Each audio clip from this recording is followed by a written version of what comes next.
The weekend came and went in a blur of sleepless nights and mounting paranoia. My brother had taken it upon himself to stay with our dad, watching over him as he grieved for Mom. I knew Dad needed him, needed that comfort. But I couldn't bring myself to leave my house. The fear that had taken root in me after Mom's death had only grown. I was too scared to step outside, too terrified of what or who might be waiting for me. I spent my days pacing, peeking out the windows over and over, scanning the street for anything out of place. The slightest noise, a creak in the floorboards, the wind against the window would send my heart racing, pushing me into a spiral of panic. Sleep was a distant memory now, and every time I closed my eyes, I felt like someone was watching me, waiting for the moment I let my guard down. I couldn't go back to work. I had turned in all of my PTO the day before I was due to return, knowing there was no way I could focus on anything beyond the constant fear gnawing at me.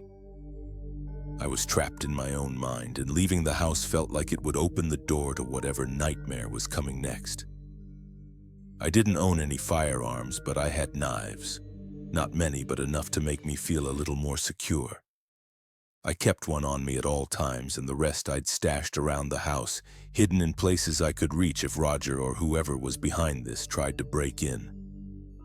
The thought of him, of the threat I'd received, was always there, like a shadow lurking in every corner of my mind.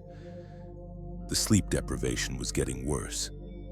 I had only managed a few hours of restless sleep over the course of several days, and my nerves were frayed. Every noise felt like a warning, every shadow a threat. I was constantly on edge, jumping at every creak and groan of the house. I knew I was spiraling, but I didn't know how to stop it. By Wednesday, the days had started to blur together, each one dragging on in a haze of fear and exhaustion. My mother's funeral was tomorrow, but the thought of leaving the house terrified me. My brother and Dad had been calling and texting me constantly. They wanted to make sure I was okay, but I couldn't let myself stay on the line for long. What if my phone was bugged? What if they were listening, tracking my every move? I would answer, reassure them with a few short words, then quickly hang up before the panic set in. My father had called again earlier, his voice gentle but pleading. He told me that he understood how I felt, how terrified I must be, but that I couldn't let this fear consume me. "You have to come to your mother's funeral," he said, his voice cracking. "We need you there. I need you there. You can't live like this forever." But to me, it felt like he just didn't get it. Sure, he had lost Mom, but his life hadn't been directly threatened. He wasn't the one receiving those emails, those cryptic warnings. Roger had killed Patricia, I was sure of it. He'd killed Mom too, and now it was only a matter of time before he came for me. My father's take felt naive, almost dangerous. He thought we could move on, but I knew better. There was no moving on when you were next on the list. I hadn't received any more emails from Roger since the last one, but that only made me more paranoid. They were probably waiting for me to make a move, waiting for me to leave the house, to give them an opportunity. For all I knew, they'd already sabotaged my car just like they had with Patricia's. One wrong turn, one flick of the ignition, and it could all be over. I couldn't even bring myself to order food anymore. After what happened to Mom, the thought of trusting anyone, even a delivery driver, sent waves of anxiety through me. I had been surviving off the old canned food in my pantry, the stuff I'd forgotten about for years. The taste didn't matter anymore. I just needed to stay alive, to stay hidden. But tomorrow was the funeral. I knew I should go, but I couldn't shake the feeling that it would be the perfect trap. It would be the first time I'd left the house in days, and Roger, or whoever was behind this, was probably counting on that. Mom's funeral came and went without me. I couldn't bring myself to leave the house, and as expected, my father and brother were furious. They showed up at my door the day of the funeral, their faces drawn with grief and frustration, practically begging me to come with them. But I couldn't. I stood there, my hands shaking as I told them that if I left, I would be the next one to go into a coffin. The words felt like knives cutting through the air between us, but it was the only way I knew how to make them understand. They didn't force the issue after that. I think they realized just how far gone I was, how deep my fear had taken root. A few days later, they came back, this time with groceries, basic stuff like milk, bread, eggs, even a few frozen meals. They were trying to help, but I couldn't trust it. I couldn't trust anything that didn't come directly from my own hands. So I threw it all out. Everything except the canned food. It was the only thing I felt safe eating, the only thing that hadn't been touched by anyone else. For a while, the police had patrol cars set up in my neighborhood, watching the house, driving by every few hours. It gave me a shred of comfort knowing they were out there, but even that was temporary. After the first month, they decided that everything had cooled down, as they put it. They believed whoever had been behind the emails and the threats was long gone by now. They told me that whoever it was had likely moved on. The police had managed to trace the emails back to a series of hotels in the area. Each set of emails had been sent from prepaid mobile phones, disposable burners that were found smashed in dumpsters nearby. They tried to reassure me, saying that they were still monitoring the situation and that they hadn't completely dropped the case, but it didn't help. I hadn't felt safe in months, and their vague promises didn't change that. Even with their so-called eye on the area, I still felt as vulnerable as ever. Every creak in the floorboards, every gust of wind against the windows, every unfamiliar car that passed by sent me into a spiral of panic. My nerves were shot and sleep was a distant memory. I was living in a constant state of paranoid frenzy, waiting for the next shoe to drop, for the next message to come through, or worse, for Roger or whoever this was to finally make their move. I knew the police didn't think anything else was going to happen. I could hear it in their voices, the way they talked to me, like I was being paranoid, like I was seeing threats where there were none. But they weren't the ones being hunted. They hadn't lost Mom. They hadn't been receiving those messages, waiting for the inevitable. They didn't know what it was like to live in this constant state of fear, to feel like any moment could be your last. So here I was, trapped in my own home, surrounded by canned food and knives hidden in every corner, waiting. Just waiting for whatever was coming next. By this point, I had lost my job. The PTO ran out, and after missing weeks without a word, they finally let me go. It wasn't like I could have gone back anyway. My savings were dwindling, slipping away with each passing month, and I couldn't bring myself to care. It didn't matter how much money I had, none of it could protect me from what I knew was coming. My brother had stepped in to help. He came by every week, bringing canned food and supplies, doing his best to support me. He even helped with rent and utilities, making sure I wouldn't lose the house on top of everything else. I think he knew I was barely holding on. Every time he came over, he'd try to talk to me, gently telling me how much Mom's death had hurt all of us, how the family was worried about me, how I wasn't the only one suffering. But he didn't understand, no one did. I kept trying to explain it to him, trying to make him see why I was doing what I was doing. "This isn't just about me," I told him one day as we sat in my living room, the blinds drawn tight like always. He said I was next, which means that he won't hurt anyone else until I'm dead. My brother didn't say anything for a long time, just stared at me with that same worried look he always had. I could tell he was trying to reason with me, trying to pull me back to reality, but to me, this was reality. Staying here, I continued, and keeping myself trapped between these four walls, it's not just keeping me safe, it's keeping everyone safe. Dad, you, all of us. He shook his head, his voice soft but insistent. "You don't know that for sure. You can't just keep living like this. This isn't living, it's..." I cut him off. "I know it. As long as I stay in here, he can't get to me. He can't get to anyone else." My voice was shaky but firm. I believed it with every part of me. Roger, or whoever this was, had said I was next. That meant it was me or no one. As long as I stayed hidden, as long as I kept myself alive, no one else would have to die. He sighed, rubbing the back of his neck like he always did when he was frustrated. I get it. I do. You're trying to protect us, but this isn't sustainable. You're not eating right, you're not sleeping, and I'm keeping you safe, I snapped louder than I meant to. That's what matters. He looked at me, sadness in his eyes, but he didn't argue anymore. He just nodded, dropping the conversation for the moment.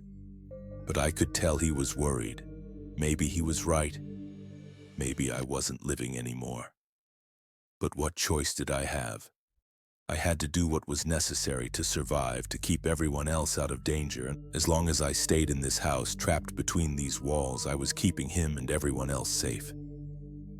And that's all that mattered. Fall had arrived, the air turning crisp as the leaves began to fall, swirling in small clusters outside my window. The change in the season didn't bring any comfort, though. My savings were practically gone, the last bits of money dribbling out for rent, utilities, and whatever other small expenses I couldn't ignore. The walls of my house, which once felt like protection, were now starting to feel like a cage.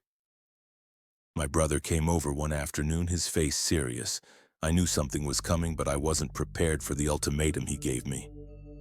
"Look," he said, standing in the doorway, his arms crossed. "I can't keep doing this. I can't keep bringing you food and covering your bills. It's not just about the money. You can't live like this anymore. You need to come out of this house and you need help.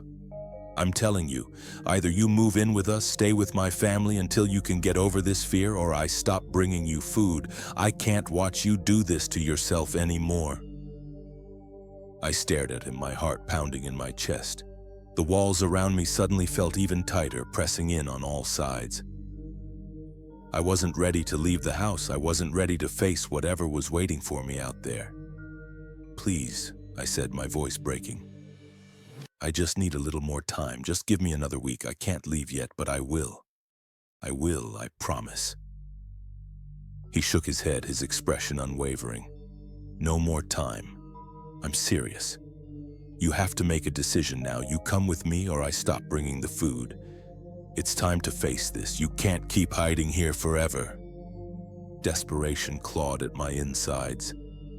"Next week," I pleaded. "I just need a little more time to get my things together. I'll be ready next week. I'll come to your house, I swear. Just a little more time."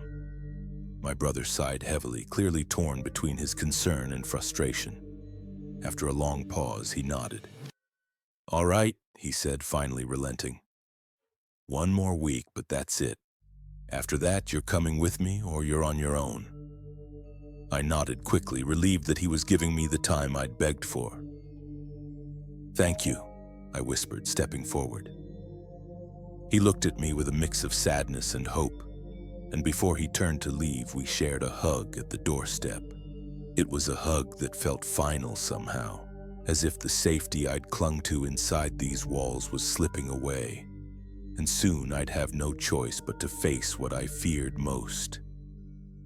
As I watched him walk back to his car, I knew I couldn't delay any longer. Next week I'd have to leave this house, but deep down, the fear still lingered. I couldn't shake the feeling that the moment I stepped outside, he would be waiting for me. I started packing my things, my hands shaking with each item I stuffed into my bag. Laptop, chargers, clothes, toiletries, the basic necessities.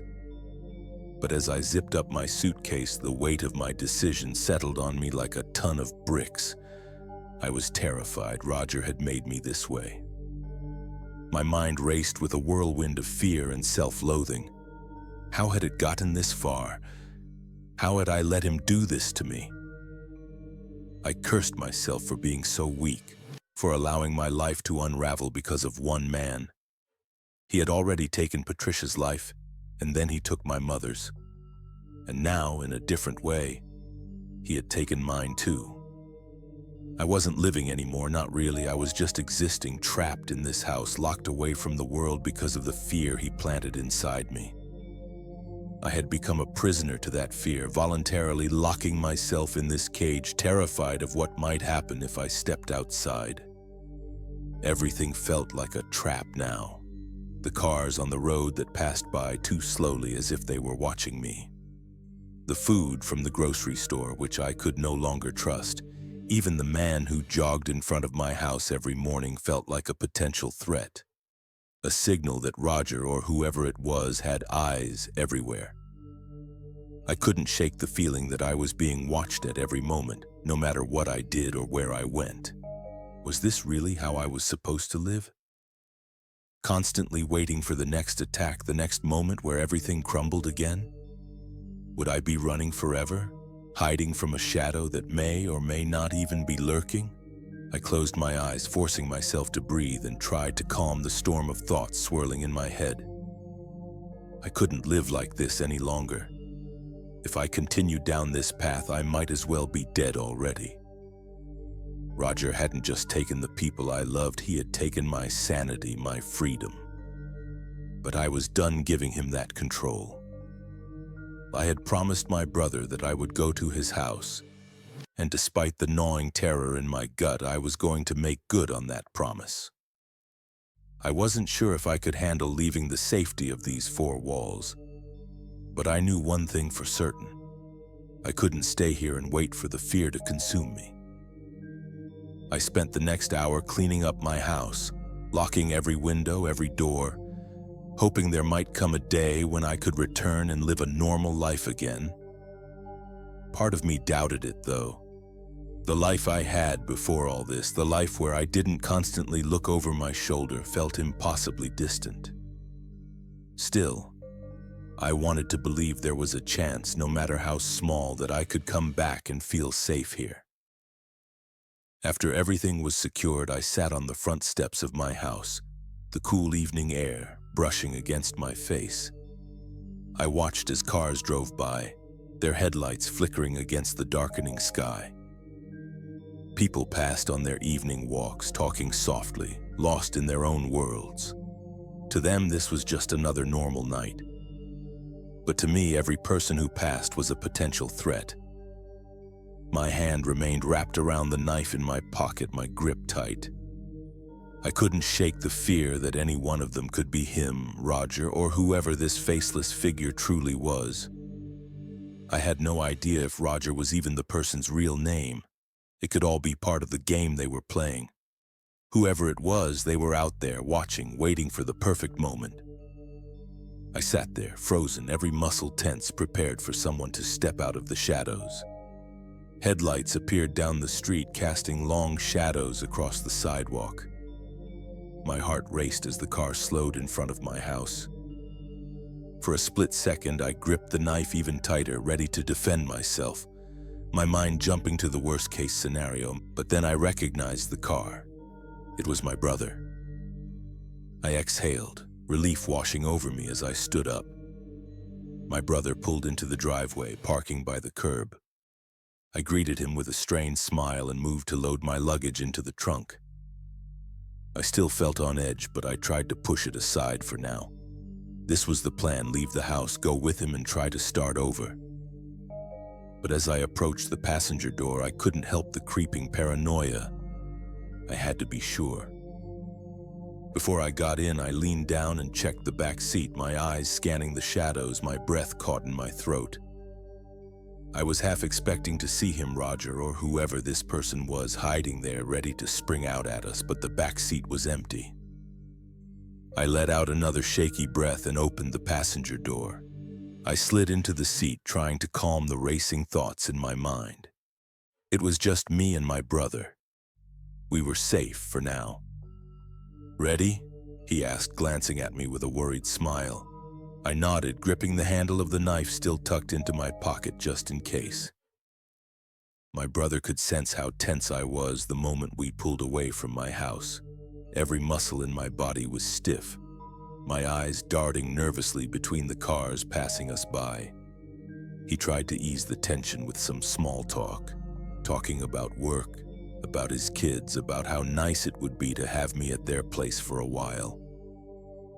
I nodded along, playing the part, pretending I was ready to get past all of this hesitation and fear, that maybe with a little bit of help, I could go back to something resembling a normal life. But deep down, I was fighting the urge to tell him to turn the car around, to go back to the only place that still felt safe, my house. Every pore in my body was screaming at me to run back, lock the door, and never leave again. The familiar panic crept in, and I couldn't shake the thought that one of these passing cars might swerve into us, that he was out there waiting for the perfect moment. My brother must have noticed me glancing nervously out the window. He reached over, giving my arm a reassuring pat, his voice calm and steady. "I know this is hard," he said, "but things have settled down, at least a little, since Mom passed. It's just a new kind of normal now. We'll get through this." That word, "past," hit me like a punch to the gut. Without thinking, I turned to him, my voice rising before I could stop myself. "She didn't pass away," I yelled, my throat tight with anger and grief. "She was murdered in front of me. You can't just act like this is something we move on from." My brother sighed heavily, the weight of the conversation pulling him down. He gripped the steering wheel tighter, but didn't snap back. He was patient, trying to understand. "I know, okay? I know it was terrible. What happened to Mom? It was awful. I loved her too, just as much as you did." I stared out the window, the trees and streetlights blurring by, my chest heaving. I wanted to scream at him more, to make him understand that this wasn't something we could just brush aside, that this wasn't just grief, it was fear. A terror that had dug its claws into me and wouldn't let go. But before I could say anything else, he spoke again, softer this time. "We need to figure out a new normal for both of us, and that means you coming back into the world." His words hung in the air. Part of me knew he was right, that I couldn't keep hiding forever. But another part of me, the part that had been living in fear for months, was screaming that I wasn't safe, that none of us were. "I'm just trying to help you get there," he added gently. I didn't respond right away, just gripped the knife in my pocket tighter and nodded. I wasn't sure if I was ready to step back into the world, but I was here for now. And that had to be enough. Before I knew it, we were pulling into my brother's driveway. The familiar house stood in front of me, but before I could even take in the sight, my nephews burst out of the front door, running straight toward the car, their small fists banging on the windows. Their faces lit up with excitement when they saw me, and for the first time in what felt like forever, I smiled. I stepped out of the car, and they immediately tackled me in a flurry of hugs and shouts, their energy infectious. I ruffled their hair, laughing as I rubbed their big heads. I couldn't help but grin at their enthusiasm. It was the first real moment of happiness I had felt in months, a brief glimpse of what life used to be like. My brother caught my eye and gave me a knowing smile, and for the first time I thought maybe, just maybe, this was the right step. Coming here, being with them, maybe it was the beginning of something normal again, or at least the first step toward it. We headed inside, and slowly I started to let my guard down. The smell of my sister-in-law's meatloaf filled the air, making my stomach growl despite the anxiety still lingering in the back of my mind. The kids ran around the house, shooting their toy guns at each other, laughing and shouting with that carefree energy only children have. The chaos of it all was overwhelming at first, but in a way it was comforting too, a stark contrast to the deafening silence that had consumed my life over the past few months. It was nice to have a little bit of chaos. Dinner was exactly what I needed. We sat around the table, passing food back and forth, sharing stories, and for the first time in what felt like forever, laughing. The weight of the past months began to feel a little lighter, if only for a short time. My nephews, always full of questions, looked up at me with wide eyes and asked, "Uncle, Which dinosaur was the biggest and meanest? Of course, they both had their answer ready. Tyrannosaurus Rex, no question. I chuckled and shook my head. You know, I think the velociraptor was scarier, I said, leaning in as if sharing a secret. They looked at me with disbelief. Because they were stealthy, quiet. They could get you whenever they wanted and you wouldn't even know. A Tyrannosaurus Rex, you'd hear that coming from miles away. They erupted into laughter, firing back childish remarks, saying no way could anything be scarier than a T-Rex. As I chuckled, I glanced across the table at my brother. His expression had shifted, his eyes meeting mine with a look of understanding. He knew what I was really saying, that the silent, invisible threats were the ones that scared me most. That's what Roger, or whoever he was, had become to me. A silent predator, always there lurking but never making enough noise to be caught.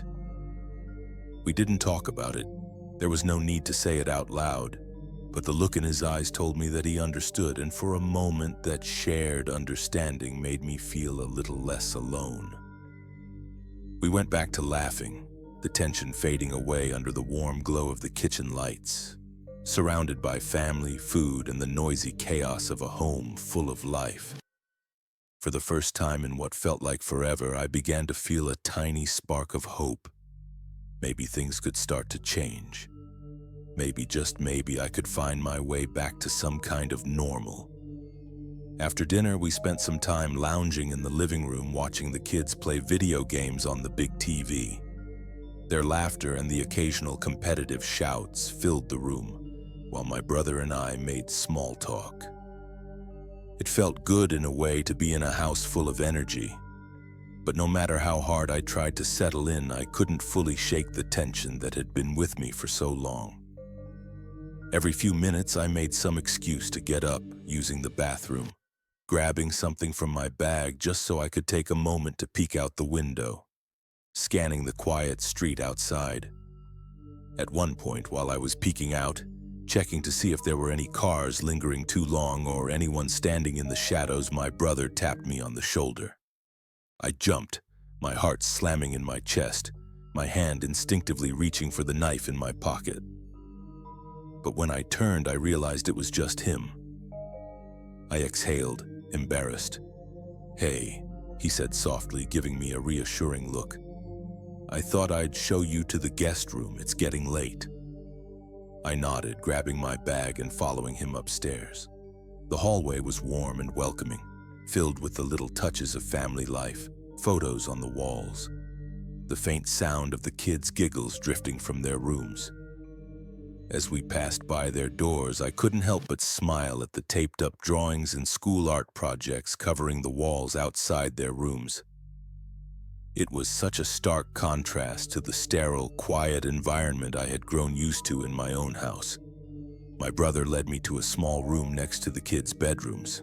It was simple but comfortable, with a twin bed neatly made, a desk and chair in the corner, a ceiling fan, and a wardrobe. The soft, neutral colors and the quiet hum of the ceiling fan made the space feel peaceful. "Thanks for this," I said, setting my bag down on the desk. I really needed this push. I don't know if I would have come out of the house on my own. My brother smiled and clapped me gently on the shoulder. "Your family. No need to thank me. I just want you to get better." I nodded, feeling a bit of the weight lift off my shoulders. "I think I'm gonna turn in early, though. I could use the sleep." "Of course," he said, stepping back toward the door. "You deserve a good night's rest.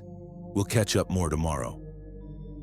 We headed back downstairs and I said goodnight to the family, who warmly returned the gesture, the kids half paying attention as they continued playing their games. I felt a genuine sense of warmth, something I hadn't experienced in a long time. Back in the guest room, I slipped into bed, the soft mattress almost pulling me under instantly. For the first time in months, I felt safe. Safe enough to close my eyes and let sleep take me.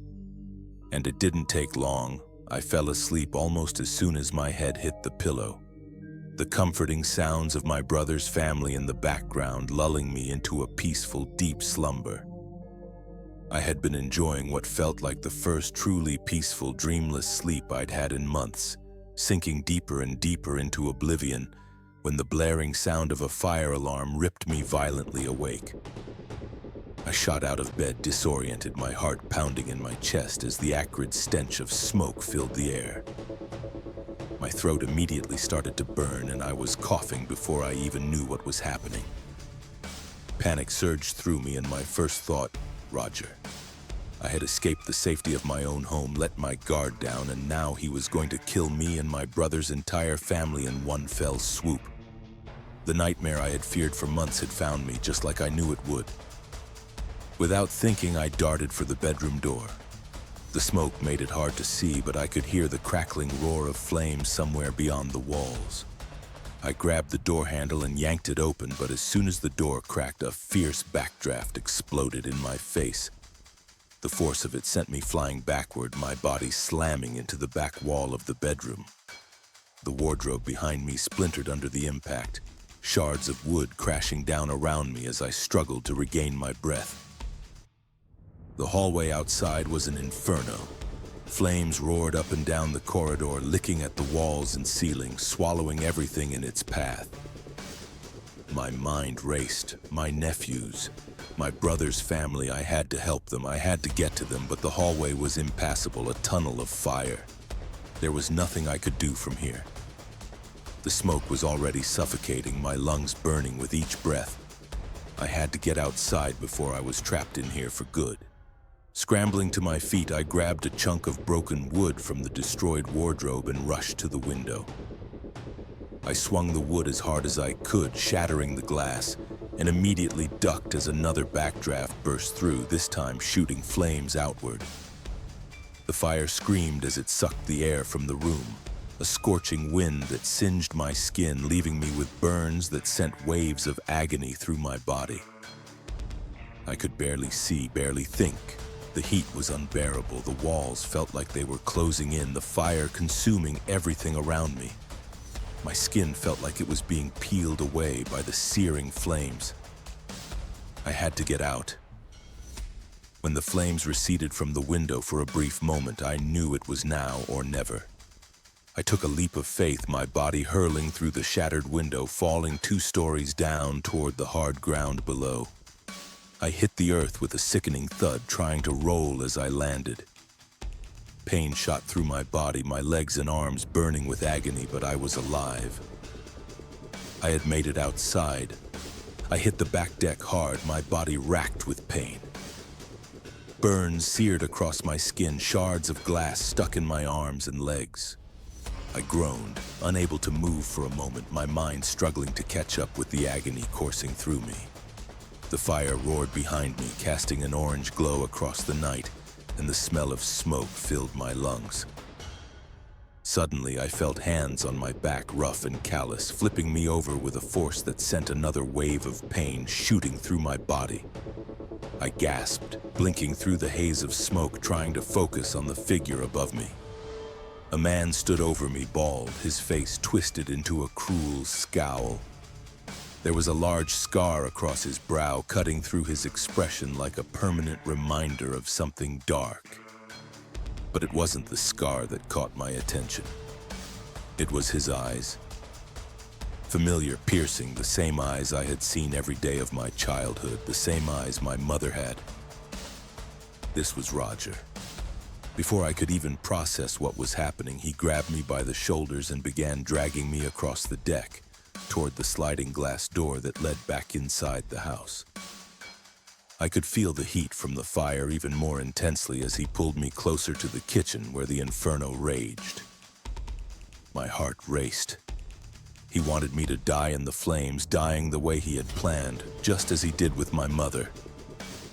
Panic surged through me, and I instinctively reached into my pocket, my fingers fumbling around the knife I had kept there for protection. My vision blurred with smoke and pain, but I gripped the handle tightly, my breath coming in ragged gasps as I mustered all the strength I had left. With a wild, desperate motion, I yanked the knife free and plunged it into Roger's side. He let out a howl of pain, staggering back and releasing his grip on me. His hands went to the wound, his face contorting in fury as blood oozed between his fingers. "You little..." He cursed through gritted teeth, and before I could react, he kicked me hard in the ribs. The impact knocked the wind out of me, sending me collapsing onto my side, gasping for air. Roger stared at the knife embedded in his side, his scowl deepening as if he couldn't believe what had just happened. He glanced down at me, his eyes blazing with hatred. "You just needed to sleep and burn," he growled, his voice cold and venomous. "You weren't supposed to wake up." I coughed, struggling to breathe, my body screaming in pain, but his words echoed in my mind.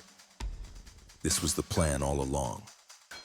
He had set the fire, expecting me to die quietly in my sleep, trapped in the house as it burned down around me. But I hadn't stayed asleep. I hadn't given him what he wanted. Roger's eyes flickered with frustration, his hands trembling slightly as he grasped the knife's handle. He took a step toward me, his face twisted with rage and pain. But I knew I had to act quickly. If I didn't, this nightmare would end exactly the way he wanted it to. Adrenaline surged through me, overriding the pain in my body as I scrambled to my feet. Every muscle screamed in protest, but I knew this was my only chance. Roger was already trying to steady himself, his eyes locked on me with fury. I lunged at him, tackling him to the ground, my fists swinging wildly. I hit him in the face over and over, feeling the crunch of bone beneath my knuckles. Roger grunted with each blow, but he fought back hard. His fists connected with my ribs, my face, sending sharp waves of pain coursing through me. But I couldn't stop. I wouldn't stop. Every hit felt like it was releasing months of fear, frustration, and anger. Blood poured from his face, but his hands were still trying to claw at me, his strength not yet gone. In a moment of desperate clarity, I reached down and grabbed the handle of the knife still lodged in his side. My grip tightened as I yanked it free, and without thinking, I plunged it back into him. Again and again and again. I stabbed him over and over, each thrust fueled by the terror he had put me through, by the deaths of Patricia, my mother, and the threat to my brother's family. The knife sank into him, each strike weakening him further until finally his body went still. His hands fell away from me, limp and lifeless. I stared down at him, gasping for breath, my entire body trembling. The sound of the fire roaring inside the house was deafening, but I could no longer hear Roger's labored breathing or his curses. He wasn't moving anymore. I collapsed beside him, my body giving into the exhaustion and pain. My hands were covered in blood, my mind barely able to process what had just happened. I killed him. It was over. Sirens blared in the distance, growing louder with each passing second. The police and fire department had arrived. I could see the flashing red and blue lights as they pulled up to the house, the firefighters rushing toward the flames while officers sprinted toward the backyard. I looked at Roger's body one last time, the knife still clutched in my hand, and I let it fall to the ground as the first officer reached me. The aftermath of the fire was worse than anything I could have imagined. My brother and his entire family, his wife, my nephews, they all perished in the blaze. The fire had spread too fast, too violently.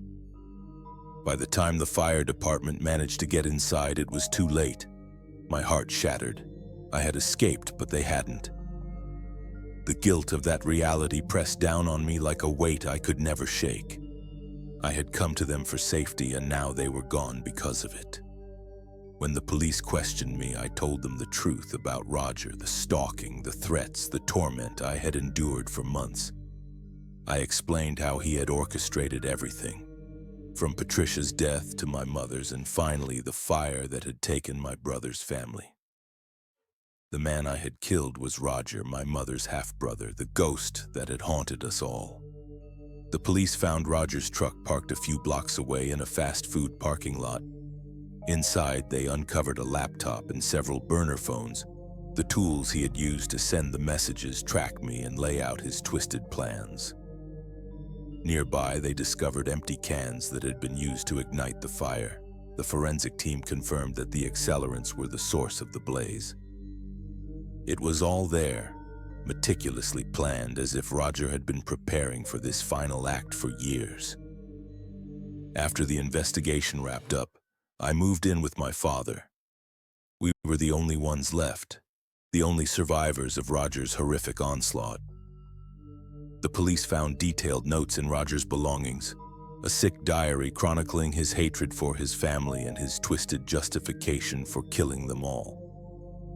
He had been abused as a child, and that trauma had warped him, leading him to believe that his revenge was justified. He had vowed to kill everyone connected to his bloodline, and that included us. The grief was overwhelming, almost too much to bear. But my father and I held on to each other, leaning on the only family we had left. We spent the year healing, though the wounds would never fully close. We missed my mother, my brother, and his family every single day. The ache of their absence was constant, but staying close to my dad helped us both get through the worst of it. We had lost nearly everything, but we still had each other. And slowly, with time, we began to rebuild piece by piece, determined not to let Roger's darkness consume what little remained of our lives.